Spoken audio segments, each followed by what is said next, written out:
ndabashuhuje. Uyu ni Dushimimana Obsavio. Tugiye kubana mu kiganiro menya ko aho turi buze kugaruka kuri byinshi byaranze abanyamerika mu izamuka ryabo bajya mu isanzure. Ibi turabusanga mu kinyejana cya 18 aho abanyamerika babashije kuzamuka mu isanzure bajya kureba ibihabera, amamayingineta ahabayo ingufu za rukuruzi ndetse n'ibindi. Aha niho twasanze gravitational force, no forces n'ibindi byinshi cyane. Ibi bigaruka muri teori bize Big Bang theory, yashatse kuvuga uko isi yabayeho with the bursting of the atom. Igihe atom yaturikaga, yavuze ko iyi atom yaje guturika ikabyara udusmall particles twagiye tunyanyagira mu isanzure.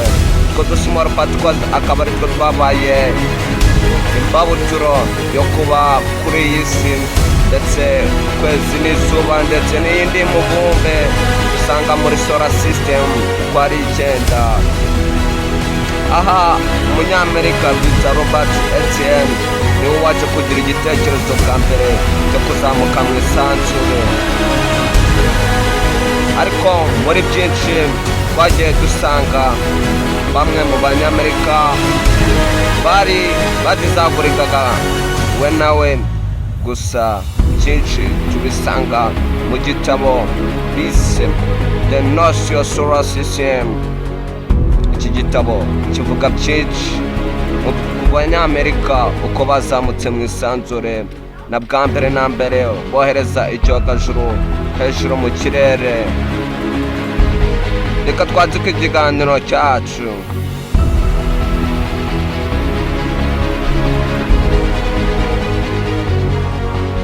Tubibutsa gukora subscribe, share, like, mugatanga na comment. Aha wa munyamerika bita Robert Etienne nibwo yagize igitekerezo cyo kuzamuka mu isanzure kujya kureba ibihabera, kuko byari bimaze iminsi bivugwa kuri asteroid uko amabuye yo mu kirere cyangwa se mu isanzure universal asteroid agenda agira ingufu nyinshi cyane zo kuba yagira effect nyinshi cyane hano kuri iyi si bitewe n'impanuka ryayo by the presence of the gravitational forces, normal forces and the fractional forces. Ibi babyiga muri physics, ibijyanye na contact forces and non-contact forces. Asteroid iki kiba ari ikibuye kinini cyane kizenguruka mu isanzure.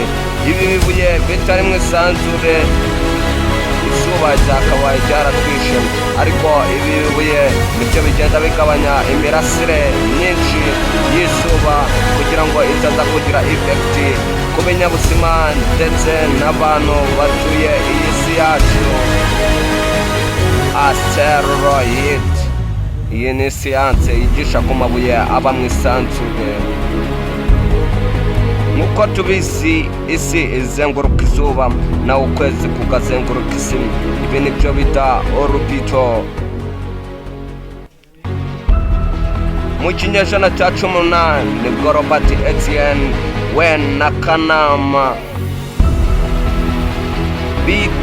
bagize igitekerezo cyo kuzamuka mu isanzure bitewe n'ikibuye cya asteroid bari barise magmaza cyamanutse kigakubita mu majyepfo ya Amerika ahagana hafi ya Chile ndetse na za Brazil.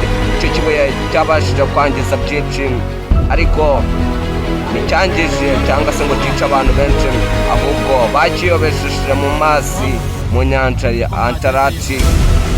Niyo mpamvu cyagize ingaruka nyinshi cyane kuri iyi si.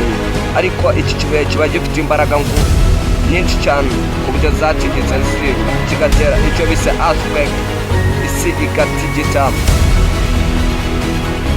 Iki kibuye kiba gifite ingufu zirenze iz'amaguma ziba ziri muri volcanism. Igihe ikirunga kirimo kiruka, ingufu z'amaguma ziba zifite iki kibuye kiba kizikubye inshuro zirenga muri 50 amameganatoni menshi iki kibuye kimanukana.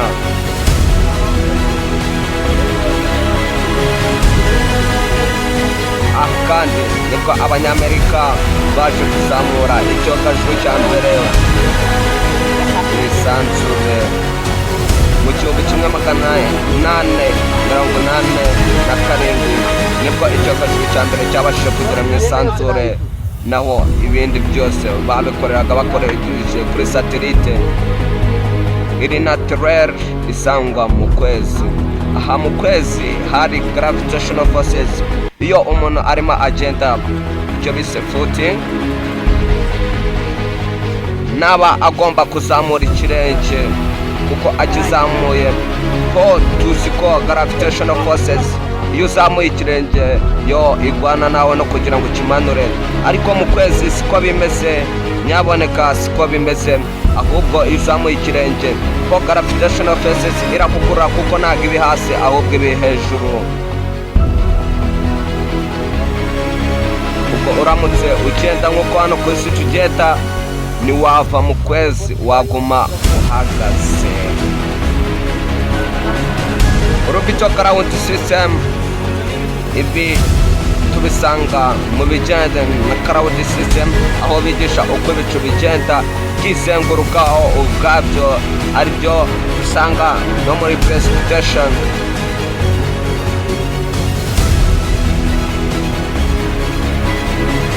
Byinshi mu byavuzwe kuri Amerika yaje gusangwa aricyo gihugu cya mbere cyaranira ibigendanye na science, technology ndetse n'ibindi, byigana n'ibindi byo guca uduhigo mu bigendanye na science na technology. Aha nibwo Robert Etienne yaje kuba uwa mbere mu banyamerikakazi baje kugira uruhare rwo kuba Amerika imeze ubu ngubu. Tutirengagije byinshi kandi ntabwo twakwirengagiza abagabo benshi cyane bagiye bakora byinshi cyane ku bigendanye na siyanse, nka Kirchhoff, Robert Etienne, Michael Dyer ndetse n'abandi bagiye bakora ibintu byiza cyane kandi dushyizeho na n'ubu. Tugarutse kuri Big Bang Theory, wavuze uko isi yaremwe mu bigendanye na science, avuga yuko hari atomic particles yari mu isanzure. Iyo atomic particles yari ifite amagezezi ayizengurutse, izo gezezi zikaba zaratumye iyo particles isa gukura ikabyimba ikagera aho boostinga. Muri uko kubistega kw'iyo atomic particles niho haje kuvuka solar system. Solar system ni uruhererekane rw'imibumbe uko ari 9 dusangamo izuba, isi, Mercury, Venus, Uranus, Jupiter, Saturn, Mars.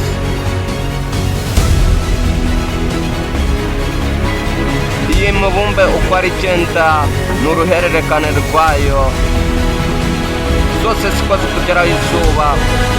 Itatu ya mbere niyo yonyine igeraho urumuri rw'izuba, naho indi ni umwijima w'icyendera, cyane cyane nk'umubumbe bita Saturn,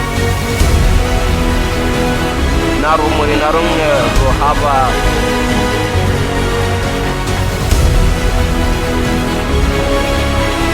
Uyu Big Bang Theory ni umugabo bita Big Bang waje gushinga iyi theory ayita Big Bang Theory. Aha akimara kuba boosting your atomic particle